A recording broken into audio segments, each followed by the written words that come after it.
नमस्कार, मी यामिनी महामुणकर. हितगुज या कार्यक्रमात आपलं स्वागत. या कार्यक्रमाच्या माध्यमातून आपण तज्ञ डॉक्टरांकडून आजारांवरील विविध उपचार पद्धतींवर माहिती जाणून घेत असतो.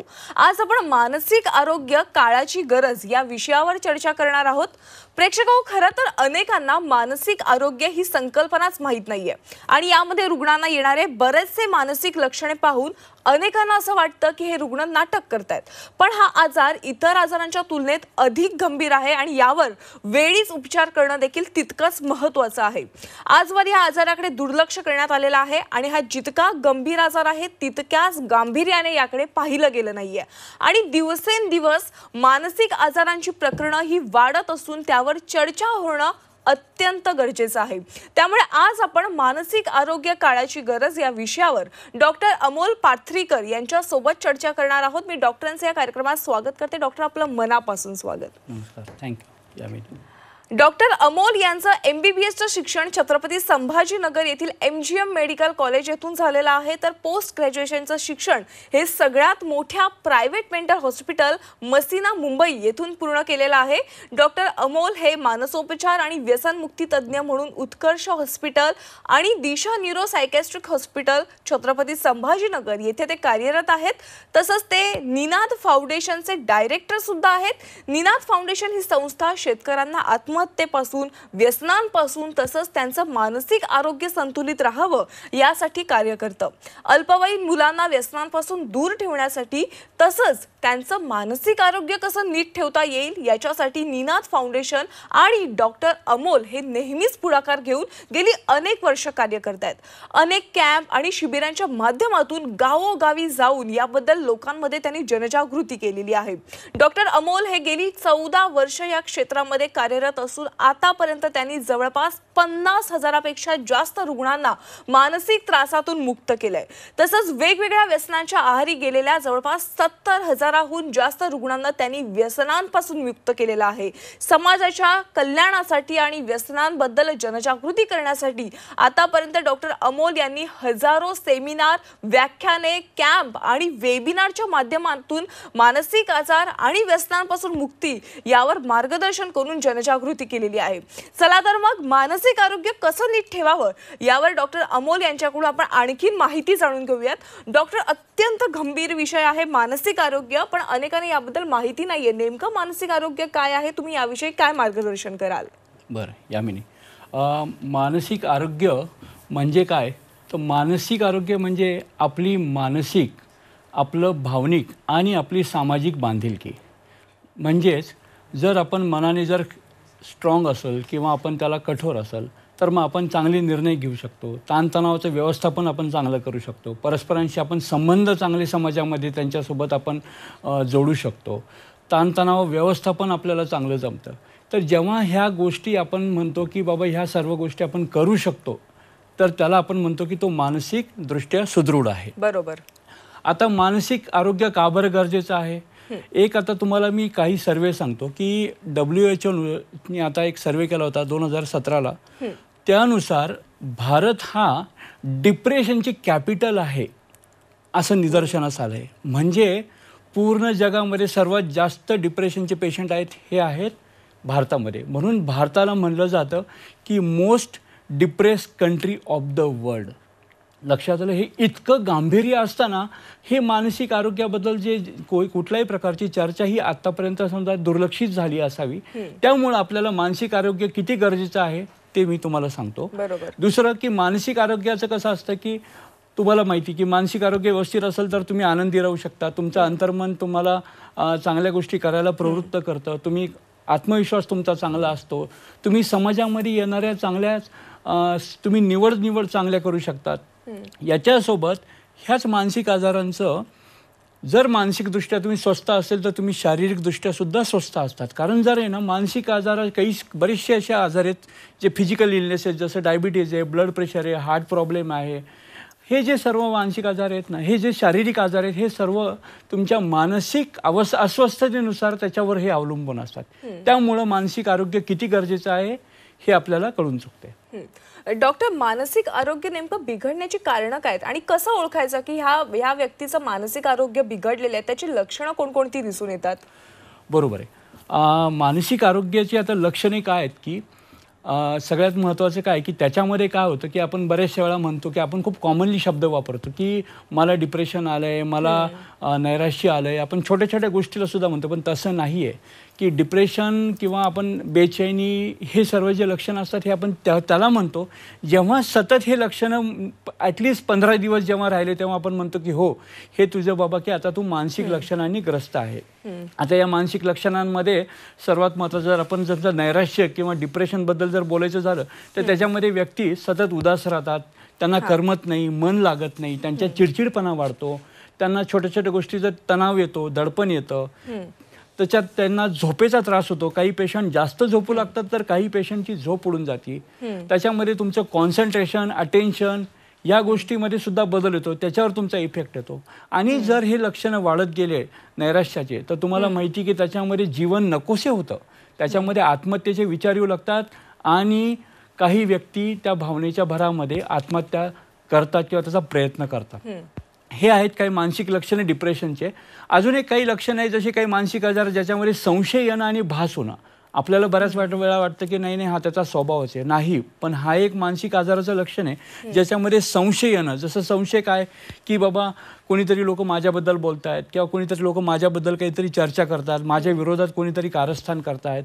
हे जे लक्षण आहे हे पण एक गंभीर मानसिक आजाराचं लक्षण आहे. अतिशय गंभीर मानसिक आजाराचं अजून एक लक्षण म्हणजे ज्याच्यामध्ये भास होतात, त्याच्यामध्ये ना कानात आवाज येतात. म्हणजे आपल्या मेंदूमध्ये तो आवाज येतो पण आपलं वाटतं बाहेरून कोणतरी बोलतंय किंवा समोर कोणी एखादी व्यक्ती उभी जरी नसली तरी असं वाटतं की अरे समोर कोणतरी उभं आहे. हे जे लक्षण आहे याला बऱ्याच वेळा आपण काय म्हणतो की याला खूप सारे लोक की हे बाहेरचं काहीतरी फटका आहे किंवा याला ब्लॅक मॅजिक केलं आहे किंवा काहीतरी जादूटोणा झाला आहे म्हणून याच्या मागं जास्त पडतात. पण नाही, हे ना मानसिक आजाराचे गांभीर्य तुम्हाला लक्षात आलं पाहिजे. हे अतिशय गंभीर लक्षण आहे आणि त्याचा इलाज पण आपल्याला करता येतो. आणि राहिला प्रश्न की आता ह्याचं कारण काय आहेत, कशामुळे झालं हे. याची कारणं काय आहेत की ताणतणाव. म्हणजे आता ताणतणाव वेगळ्या प्रकारचा असतो. पहिला असतो की मला खरंच काहीतरी आयुष्यात घडलं, अतिशय तणावपूर्वक घटना काहीतरी घडली ज्याच्यामध्ये कोणाचा मृत्यू झाला किंवा मॅरेजमध्ये काही डिस्प्यूट आला किंवा आपण म्हणतो डिवोर्स झाला किंवा ब्रेकअप झालं किंवा तुमचं प्रेमभंग झाला. बऱ्याच वेळा असं होतं की ज्या नैसर्गिक आपत्ती येतात त्याच्यानंतर काही आजार उद्भवतात. म्हणजे भूकंप झाला, सुनामी झाला, याच्यानंतर काही त्याचा जो धक्का बसतो त्यानंतर त्यांना आजार चालू होतो. हे सर्व प्रकारचे जे ताणतणाव आहेत ना त्याचा परिणाम होतो. दुसरं की ताण कमी आहे पण माझा स्वभावाचे जरा ताण घेण्याचा. काही लोकांचा स्वभाव खूप हळवा असतो, त्याच्याने काय होतं की त्यांना छोट्या छोट्या गोष्टीचा ताण येतो. लहानपणापासूनच ते त्या तणावामध्ये राहतात किंवा त्यांचा तसा स्वभाव बनतो. त्यानुसार मग त्यांना सतत ताण येतो आणि त्याच्यामुळे पण हे मानसिक आजार, डिप्रेशन वगैरे आपल्याला लागू शकतो. अतिशय महत्त्वाचं दुसरं कारण म्हणजे व्यसन. व्यसनाचा अतिशय गंभीर परिणाम होतो. म्हणजे ते अल्कोहोल असो किंवा मग तुमचं टोबॅको असो, काही लोक गांजा घेतात आणि अजून वेगवेगळ्या प्रकारचे काही औषधांचे सुद्धा व्यसन करतात. त्याचा आपल्या मनावर आणि मेंदूवर बराच गंभीर परिणाम होतो. हे एक कारण आहे मानसिक आजाराचं. तिसरं महत्त्वाचं कारण जर म्हणलं तर आपले मानसिक आजार हे अनुवंशिक सुद्धा आहेत. हे खूप लोकांना माहीत नसतं. म्हणून एखाद्या घरामध्ये जर कोणी फॅमिलीमध्ये किंवा त्यांच्या कुटुंबामध्ये जर कोणाला मानसिक आजार झाला असेल तर त्यांच्या अपत्यांमध्ये येण्याचं प्रमाण सुद्धा असतं. तर ज्यांच्या घरामध्ये कोणाला जर मानसिक आजार झाला असेल त्यांनी कृपया करून थोडं लक्ष ठेवावं की आपल्या मुलांमध्ये काही प्रॉब्लेम तर येत नाहीये. हे सर्व फॅक्टर्स आहेत ज्याच्यामुळे आहे ना की आपल्याला हे मानसिक आजाराची सुरुवात आपल्याला याच्यानुसार होऊ शकते. डॉक्टर, आता तुम्ही उल्लेख केलात की व्यसनामुळे देखील मानसिक आरोग्य, मानसिक संतुलन बिघडतं. तर हे व्यसनाधीनता म्हणजे काय आहे आणि या व्यसनांचा मानसिकतेवर नेमका काय परिणाम होतो? आणि सगळ्यात महत्त्वाचं म्हणजे सगळ्यात मोठं व्यसन जे सगळ्या लहान मुलांनाच नाही तर सगळ्यांनाच लागलंय ते म्हणजे मोबाईलचं. तर लहान मुलांना या मोबाईलच्या व्यसनापासून लांब करायचं असेल तर या सगळ्यावर तुम्ही काय मार्गदर्शन कराल? बरोबर आहे. आता व्यसनाधीनता म्हणजे काय की आपण एखादं कुठली पण वस्तू त्याचा अतिवापर करणं ज्याच्यामुळं की त्याच्या शरीरावर परिणाम होतो, त्याच्या मनावर परिणाम होतो, त्याच्या कुटुंबावर त्याचा दुष्परिणाम होत असतात, त्याच्या समाजामध्ये त्याचे दुष्परिणाम होत असतात. हे सर्व माहीत असून सुद्धा तो व्यक्ती आहे ना ते व्यसन किंवा ती जी गोष्ट तो सारखी करतो ते जर तो कंट्रोल नाही करू शकला ना तेव्हा आपण म्हणतो की हां हे व्यसन आहे. आता या व्यसनाला काय आहे ना की बऱ्याच वेळा हे व्यसन आहे ना नुसतं समुपदेशनाने कधी कधी कंट्रोल होत नाही, म्हणून त्यावेळेस आहे ना आपल्याला त्याला चांगला औषधोपचार करणं गरजेचं आहे. काउन्सिलिंग किंवा समुपदेशन नो डाऊट गरजेचं आहे, पण त्याच्यासोबत त्याला चांगलं मार्गदर्शन करणं गरजेचं आहे. तर हे व्यसनाधीन आहे ना, ते व्यसनाधीन आता काय करतात की हे का बरं मेंदूवर कसे परिणाम करतात, म्हणजे याचे मनावर परिणाम काय होतात, त्याचं कारण काय आहे ना की ह्या सर्व व्यसनांचा आता आपल्या मेंदूमध्ये काय आहे ना काही रसायनं असतात सगळ्यांमध्ये. ते म्हणजे तुमच्या ते माझ्या ते सर्वांमध्ये आपण जे काही वागतो बोलतो विचार करतो ना हे त्या मेंदूमधल्या रसायनांवरती अवलंबून असतं. त्या मेंदूतल्या रसायनांची पातळी नॉर्मल असली की आपलं वागणं बोलणं विचार करणं एकदम नॉर्मल असतं.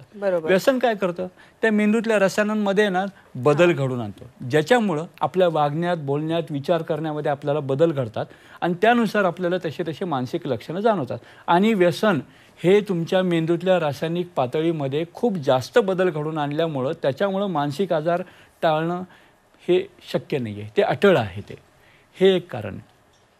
तिसरं तुम्ही सांगितलं आपल्याला की आजकाल आता व्यसन म्हणलं ना की मग ते तुमच्या वस्तूचं असो का मग तुमच्या म्हणजे मोबाईलचं असो किंवा तुम्ही एखाद्या पदार्थाचं व्यसन करतायत का तुमच्या मोबाईल जसं आहे. तर आता मोबाईलचं व्यसन आहे ना की नो डाऊट याच्यामध्ये पण आहे ना जे तुमच्या व्यसनाचे जे दुष्परिणाम असतात, जे तुम्ही पदार्थाचं व्यसन करतात तो जो परिणाम करतो तेवढंच मोबाईलचं व्यसन सुद्धा आपल्याला परिणाम करतो. सायंटिफिकरित्या असं सांगितलेलं आहे की बाबा 2 घंट्यापेक्षा जर जास्त कोणी जर मोबाईल वापरत असेल तर समजायचं त्याला मोबाईलचं व्यसन लागलेलं आहे. आणि लहान मुलांमध्ये तर आजकाल म्हणजे हे खूप जास्त प्रमाणात वाढलेलं आहे. आणि लहान मुलात जर मोबाईलचं व्यसन वाढलं ना तर त्याची काही लक्षणं जाणवतात, ज्याच्यामध्ये ना मुलांना झोपत नाहीत ते, म्हणजे ते मोबाईल सारखं पाहत राहणार किंवा त्याच्यामुळे त्यांना काय त्यांची झोप होत नाही, मग झोपेशी निगडीत त्यांना प्रॉब्लेम चालू होतात. काही मुलं की ते खेळायलाच जात नाही, त्यांची फिजिकल ॲक्टिव्हिटी काहीच नाही, ते सतत मोबाईलमध्ये असल्यामुळं मग त्याच्यासाठी काय होतं त्यांना लठ्ठपणा येतो, लिथार्जिक लाईफस्टाईल होती आणि त्याच्यानंतर त्याच्याशी निगडीत आजार त्यांना जाणवतात. आजकाल एक नवीन आजार काय झालेला आहे त्याला म्हणतो आपण डिजिटल डिमेन्शिया. डिजिटल डिमेन्शिया म्हणजे काय की याच्यामध्ये आपण आजकाल प्रत्येक गोष्ट आहे ना ही मोबाईलमध्ये शोधतो. आपण स्वतःचं डोकं किंवा आपण स्वतःची जी एनर्जी आहे ना मेंदूची ती वापरतच नाही. त्याच्याने काय होतं की तुमचा मेंदू छोट्या छोट्या गोष्टीमध्ये लक्षात राहत नाही, त्याच्यात विसरळूपणा येतो, त्यांचं कॉन्सन्ट्रेशन कमी होतं, त्याच्यामध्ये मेंदूला म्हणजे जी एनर्जी पाहिजे त्याच्यात मेंदू थकवा जाणवतो जास्त सतत मोबाईल वापरल्यामुळे. त्यामुळे काय ना तुम्हाला लक्षात राहत नाही आणि विसरळूपणा चालू होऊन जातो. त्याला आपण म्हणतो डिजिटल डिमेन्शिया. तर आणि सर्वात महत्त्वाचं अजून एक सांगितलं म्हणलं की ह्या मुलांमध्ये ना सोशल आयसोलेशन होतं. हे सोसायटीत जात नाही, मुलांमध्ये रमत नाही, खेळायला जात नाहीत किंवा आपण पाहुण्यांकडे जात नाही, त्याच्यामुळे त्यांना कधी डिप्रेशन नैराश्य चिडचिडपणा चालू होतो हे कळत नाही. हे मोबाईलचं ॲडिक्शन आजकाल मुलांमध्ये जाणवत आहे आणि त्याची लक्षणं पण त्यानुसार जाणवतात आपल्याला. म्हणजे मुलांमधील मानसिक समस्यांची जी लक्षणं आहेत त्याबद्दल तुम्ही सांगितलेलेच आहेत. पण डॉक्टर सगळ्यात महत्त्वाचा प्रश्न म्हणजे सध्या जे वातावरण आहे अत्यंत पोल्युशन वाढलेलं आहे, त्यामुळे प्रत्येक जण सतत आजारी, साधा खोकला किंवा सर्दी का असेल ना पण प्रत्येकाला काही ना काहीतरी आजार पण चालूच आहे. या सगळ्याचा मानसिक आरोग्यावर काही परिणाम होतो का? हो, आता काय आहे की आपलं मन आणि शरीर आहे ना बघा हे दोन्ही जुळतं. म्हणजे मनावर परिणाम झाला की तुमच्या शरीरावर पण येणार, म्हणजे मनावर ताण पडला की शरीरावर ताण पडणार. काय होतं की जेव्हा आपण आहे ना अस्वस्थ असतो, सतत ताणतणावामध्ये असतो, तेव्हा काय करतं मेंदूमध्ये कॉर्टिसॉल नावाचं एक हार्मोन तयार होतं. हे कॉर्टिसॉलची जर आहे ना पातळी वाढली तर त्या लोकांमध्ये आहे ना की ब्लड प्रेशर किंवा आहे ना सतत अंगदुखी, पोटाचे प्रॉब्लेम, ज्याच्यामध्ये डायजेशनशी रिलेटेड प्रॉब्लेम, पचनसंस्थामध्ये त्याच्यामध्ये प्रॉब्लेम चालू होतात त्या लोकांना. आणि त्या लोकांमध्ये मग लठ्ठपणा पण जाणवतो. हे सर्व गोष्टी त्याच्यामुळं आपल्याला शारीरिकसुद्धा त्याचे प्रॉब्लेम येतात.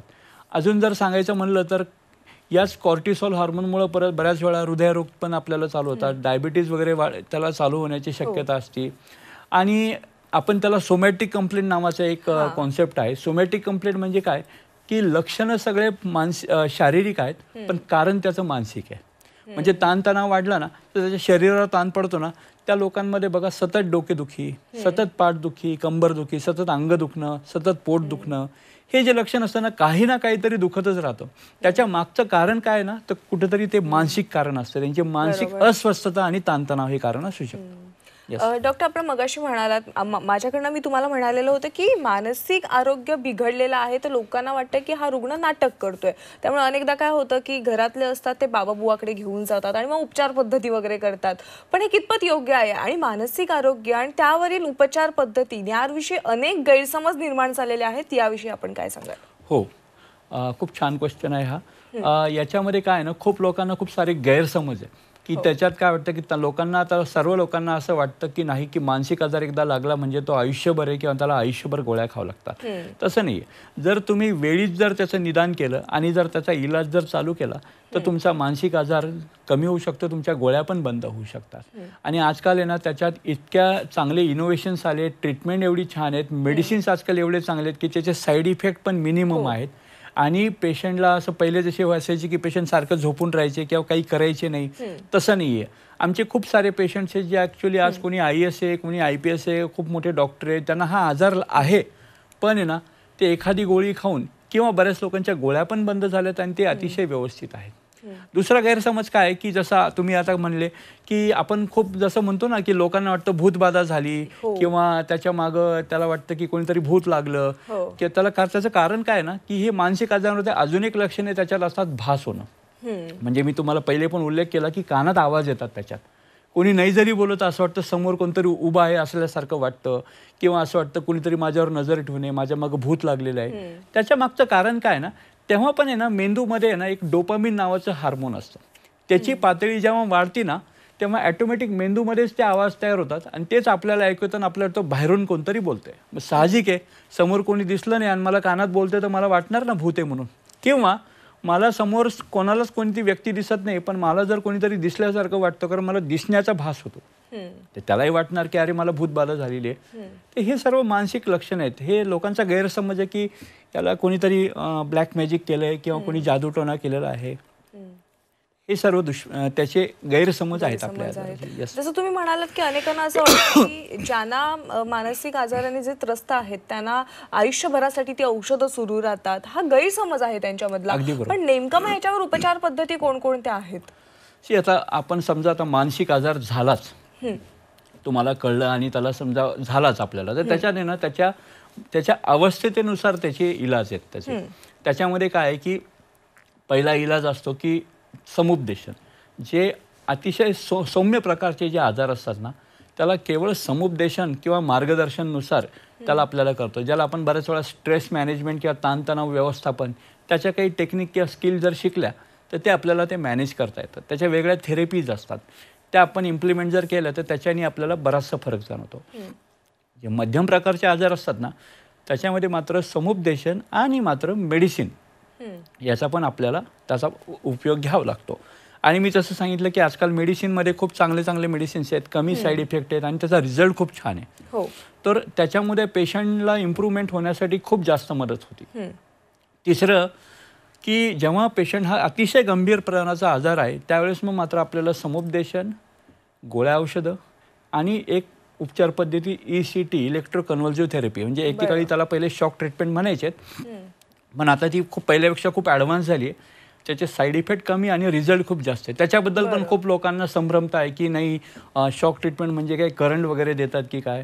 नाही, तसं नसतं. ती एकदम सौम्य प्रोसिजर आहे आणि त्याचे रिझल्ट पण खूप चांगले आहे, त्याचे साईड इफेक्ट कमी आहे आणि पेशंट इम्प्रूव्हमेंट होण्यासाठी ते अतिशय, म्हणजे स्पेशली जे अतिशय गंभीर आजार आहे ज्याच्यामध्ये पेशंट खूप चिडचिडपणा करतोय, ॲग्रेसिव्ह झालेला आहे, त्याला खूप जास्त भास होतात आणि दुसरे की ज्यांना आत्महत्येचे खूप स्ट्रॉंग विचार येतात त्या लोकांमध्ये तर ही अतिशय उपकारी ट्रीटमेंट आहे. बरं डॉक्टर, जाता जाता अगदी एक शेवटचा प्रश्न की याबद्दल समाजामध्ये जागरूकता निर्माण करण्यासाठी काय प्रयत्न केले गेले पाहिजेत, अगदी थोडक्यात सांगा. हो, आता समाजामध्ये बघा याच्याबद्दल आपल्याला जागरूकता निर्माण करायची आहे. आताच एक वर्ल्ड मेंटल हेल्थ डे झाला 1992 सालापासून आहे ना. दरवर्षी 10 ऑक्टोबर हा जो दिवस असतो ना तो वर्ल्ड मेंटल हेल्थ डे म्हणून त्याला साजरा केला जातो. त्याच्या मागचं कारण काय की त्याच्याबद्दल जागरूकता निर्माण व्हावी आणि लोक त्याच्यामुळे त्यांना जे लोकांचे गैरसमज आहेत ते दूर व्हावे आणि लोकांनी लगेच डॉक्टरांची किंवा थेरपिस्टची मदत घ्यावी. हे आजकाल एक अवेअरनेस प्रोग्राम राबवला जात आहे. मला असं वाटतं पण आहे ना आजकाल जसं सगळ्यात जास्त रुग्ण आहे ना हे शहरामध्ये पण तेवढेच आहेत आणि गावागावामध्ये तेवढे आहेत. तर गावामध्ये जाऊन जर लोकांनी त्याच्याबद्दल समुपदेशन केलं, मार्गदर्शन केलं, किंवा आजकाल लहान मुलांमध्ये जे प्रॉब्लेम आहेत ना, तर त्याच्यासाठी शाळांमध्ये जाऊन जर आपण ते केलं, कारण काय होतं, ते जे लक्षणं शाळेमध्ये जास्त जाणवतात टीचरला. बरोबर. मुलं आजकाल घरी कमी आणि क्लासेसमध्ये शाळेत जास्त असतात ना, तर त्या टीचरचं जर आपण त्यांचं समुपदेशन केलं आणि त्यांना जर हे स्किल शिकवलं की अरे हे लक्षण आहेत, तर ते लवकर त्याला जाणीवपूर्वक त्याच्याकडे लक्ष देऊ शकतात. गावागावांमध्ये जसं मी सांगितलं, आजकाल व्यसनमुक्तीचे कार्यक्रम घ्यावे लागतात, तेव्हा त्याच्याबद्दल त्यांचं सिरियसनेस लोकांना कळतं आणि ते त्याच्याबद्दल काही पॉझिटिव्ह स्टेप्स घेऊ शकतात. तर बऱ्याचशा गोष्टी आम्ही तर माझ्यासारखे खूप सारे डॉक्टर्स आहेत, मी एकटाच नाही की जे कॅम्प घेतात, सेमिनार घेतात, खूप सारे व्यक्ती करतायत आजकाल.